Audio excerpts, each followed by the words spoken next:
Hey, what's going on, everybody? My name is Matt Jarbo, and this is my review, my what I think of Guardians of the Galaxy Volume 2.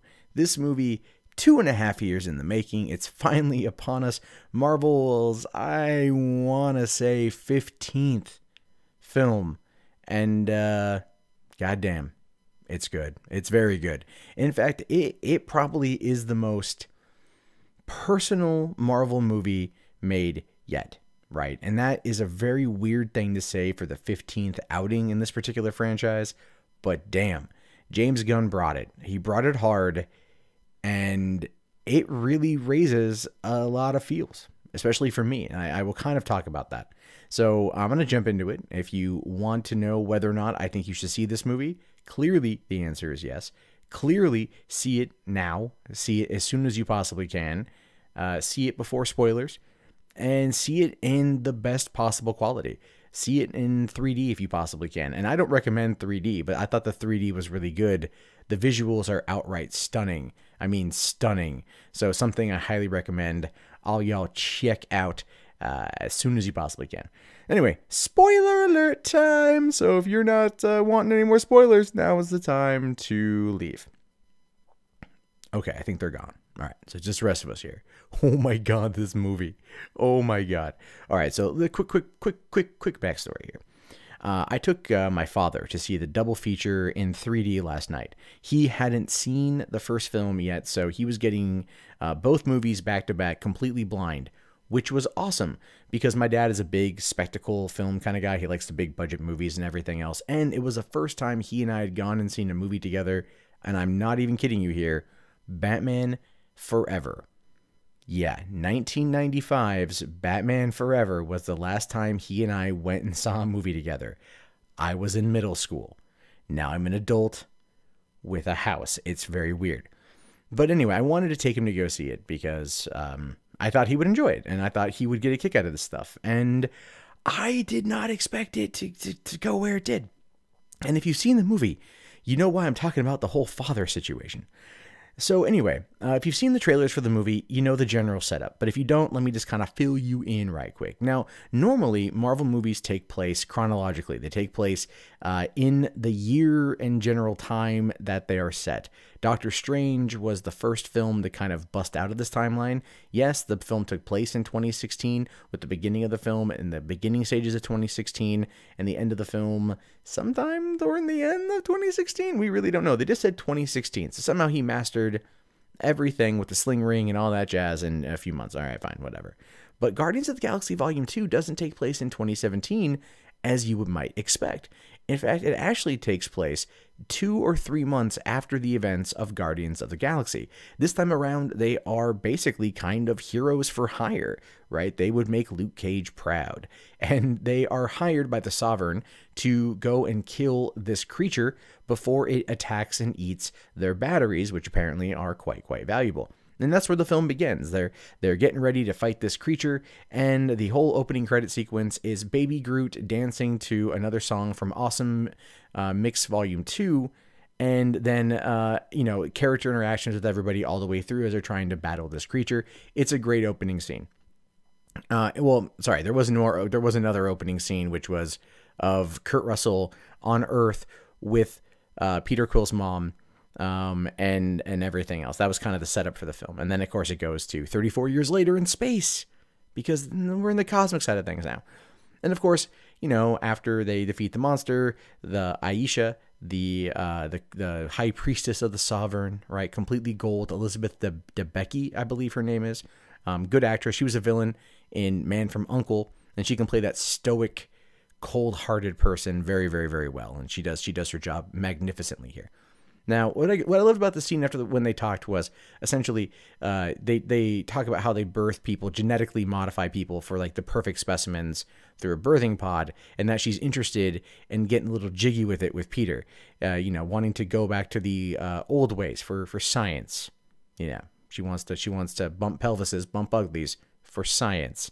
I tried that excuse on girls when I was a teenager. It didn't end up too well. So instead I learned how fast tissue paper degrades. But the point is that they were talking about that, and the whole time Peter is like looking over at Gamora like, "You jelly," you know. And then you find out that that Rocket stole, right? He stole some batteries, and of course this then sends the Sovereign after them, and there's a huge battle. But they get away when a mysterious loner ship shows up and destroys several hundred of these fighters, all by his lonesome. They don't even quite know. So they crash on the planet, and then, of course, Ego shows up. Ego is, in fact, Peter's father. Now, in the comics, if I recall correctly, it's really Jason of Spartax who is Peter's father, but they decided to change it over to Ego, the Living Planet, which does tie into the overall story. I will fully admit that I liked the integration. However, back in 2014, when the first Guardians came out, I was hoping that James Gunn was going to write it for Jason of Spartax and that they would try to cast Kevin Bacon.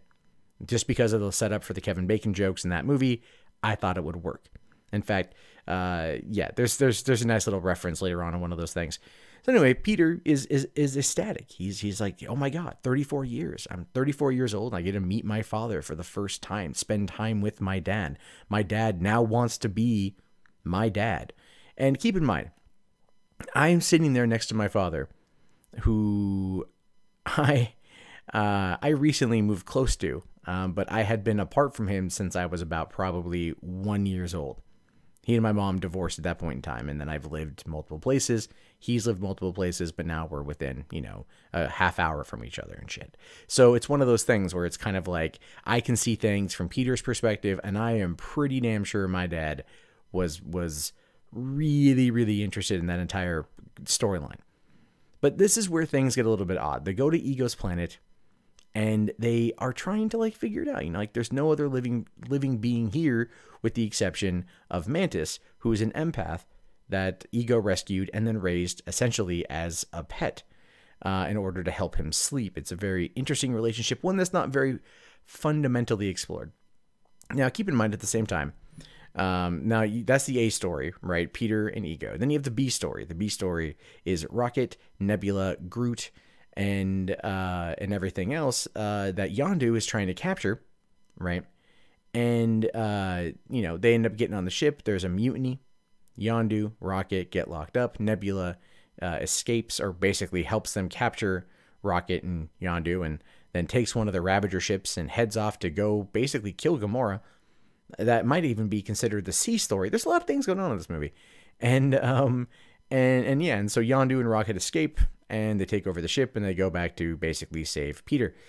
So I don't want to give it. Well, you know what? Fuck it. Because this is a spoiler thing, so I'll give away a lot of shit. The whole time I'm wondering, who's the bad guy of this movie? What is the general theme of this movie? Where is it going? Because for the first half of the film, you don't quite know. You know that the Sovereign are pissed off because Rocket stole the batteries, and you know that the Sovereign are going to be trying to come after them, which is fine. But they're not enough of a bad guy to really warrant an entire movie made around them. That is, unless this is really part 2 of a 3-part story. And ultimately, I still feel that this is part 2 of a 3-part story. And so it's right around the middle part of the movie, a little over the middle part of the movie, when you find out the big secret, the big emotional twist. And my God, it was fucked up. So the whole time you find out, Peter is part Celestial, and Ego needs him as basically a battery to carry out Ego's plan, which is to basically wipe out all life in the universe, because life is disappointing, and his purpose is basically to create life anew, and he wants to do it with his son. But then you find out that, Ego not only impregnated Peter's mom, he impregnated women on every single planet that he went to, and he was trying to bring home the children to them. And now and then you basically realize, oh shit, Yondu was hired to bring Peter to Ego, and Yondu chose not to. And you're like, that's interesting. But Yondu had also delivered all the other children to Ego, all the other offspring that have been killed. And once Yondu figured that out, Yondu did not want to do that to Peter. So Yondu kept Peter. And I was always kind of wondering that with the first movie. Yondu essentially is Peter's father. Let's be fair here. Yondu's Peter's father. You know, he's his dad. He raised him, whether they liked it or not, but, you know, clearly there's a love there. And that was a theme that they set up in the first movie, but God, they fucking nailed it in this movie. Jesus Christ, they nailed it hard. And it wasn't like hitting it in a preachy way. It was hitting it in a God damn it, I understand now. It basically was I'm going to get to that. So, you know, Yondu wants to come back to save Peter because he knows what Ego is up to. And we do learn at the beginning of the film that Yondu was actually booted out of the Ravagers because he trafficked in kids, and that's not something they're supposed to do. But he admits he was young. He was angry at the world. He spent 23 years in a Kree prison, and he was greedy. And that's what prompted him to do what Ego asked. And again, it's the very, very strong character development of Yondu. I loved it. And so you had that whole situation going down. They get to the planet. You know, basically Yondu is trying to use, Ego is trying to use Peter as a battery. They're able to kind of stop it. They need to get to the center of the planet in order to effectively kill Ego. And this is where, you know, the Sovereign shows up to kind of put a spike in their plans and everything else. And they end up battling it. And they end up, you know, saving the day and killing Ego and getting out of there. And sadly, Yondu sacrifices himself to save Peter. And again, that's the whole notion here is Yondu gets Peter out of there, puts a spacesuit on him, and then Yondu freezes to death. Or he suffocates, really. But he says, you know, he may have been your father, but he wasn't your daddy. That was a line. And that kind of hit me hard too, because I understand that. Like, my father being gone for so long, you know, I had a stepdad. I don't necessarily, we never always got along, but, you know, he still helped raise me and everything. So I understand that. The movie to me is almost like a testament to stepfathers. And I kind of want to ask James Gunn if he has a stepfather. If he and Sean Gunn is his brother, who was Kragan, or Kraglin is his name, in the film. And so it's kind of, I want to ask him that question because I kind of feel like that is part of the storyline. I feel like it's a love letter to a stepfather, and everything. I know that's an odd thing to say, but that's kind of what it feels like to me. And so the whole thing is, I've jumped all over the damn place. But let me talk about what I love. The visuals are amazing. I thought the soundtrack was good, but not as good. I liked that they made fun of the Zune, because at the end of it, you know, the Walkman gets destroyed, Awesome Mix Volume 2 gets destroyed, which is fine because it didn't have as many good songs as Volume 1. And then Kraglin gives Peter a Zune, a Microsoft Zune, with 300 songs on it that they found in a junkyard. And apparently it's all the rage on Earth. So I thought that was a great little thing. So Peter now has got a whole bunch more music to listen to and everything. And you know, the whole time Rocket is dealing with being part of a group, being part of a family. He's kind of hit his threshold. Hence why he stole the rocket, or stole the batteries. He's trying to push everyone away so they kick him out. So then he's on his own again with Groot, or Baby Groot this time. And that is definitely something that I thought was a good little side story to Rocket. Rocket got a lot more screen time, a lot more play, and Bradley Cooper just fucking brought it. And it was fantastic. Baby Groot was good. But again, a lot of what you saw in the marketing is a lot of what you see of Baby Groot. I feel Baby Groot was actually kind of overutilized in the film, unfortunately. More Michael Rooker, it would be great. I would really, really, really love to find a way for them to bring him back. Maybe with, I don't know, the time stone. Go back in time and save him. Who knows? I don't know. I mean, Michael Rooker, they definitely gave him. they gave him a lot. I loved him in the movie. Yondu was fantastic. Was it Mantis was really good, Gamora was really good, Nebula was really good. The sister story there was, this whole movie was about family, is the best way to describe it. It's about family. A lot of good stuff in between, a lot of good fights. It did feel a little bit rushed at times, but that was because it had a lot to cover, and then also find a way to kind of bring all the storylines together, you know. And so that's definitely something. There was no Thanos, no real even mention of Thanos, no real mention of Nova Corps, no mention of Ronan the Accuser, nothing really tying them back to the first film, except for being the Guardians of the freaking Galaxy, except they didn't use freaking. And so that's one of the things with the movie that I would think that would be a problem plot-wise, would be just that there was a lot going on, and it hit the emotional cues, it hit the emotional keys. It just felt like it was rushed a little bit. Like in James Gunn, I think was maybe trying to fight with with running time, to be honest with you. I feel like there's more to the movie there. Now, my only real complaint, and this is an odd complaint to make, and I felt this way when I saw this scene at Comic-Con last summer. They showed us this like nice little extended bit from the movie, and it was the scene where Yondu and Rocket escape from the mutiny on the Ravager ship, and Yondu loses his fin. He has baby Groot give him a fin, and then he uses his arrow and he basically slaughters everybody, right? Everybody. And it was done in this really over-the-top style. I mean, that was extremely visually appealing. My God. You know, they did some insane work with the visuals, but I felt that it was too much. I felt, in essence, that it was just too violent. And that's an odd thing. I told this to some people, and they were like, "You're just getting old, Matt. You're just getting old." I'm like, no. I'm not getting old here. I'm not getting old at all. Like, I mean, John Wick 2 is one of my favorite movies this year. Logan is so far my favorite movie this year.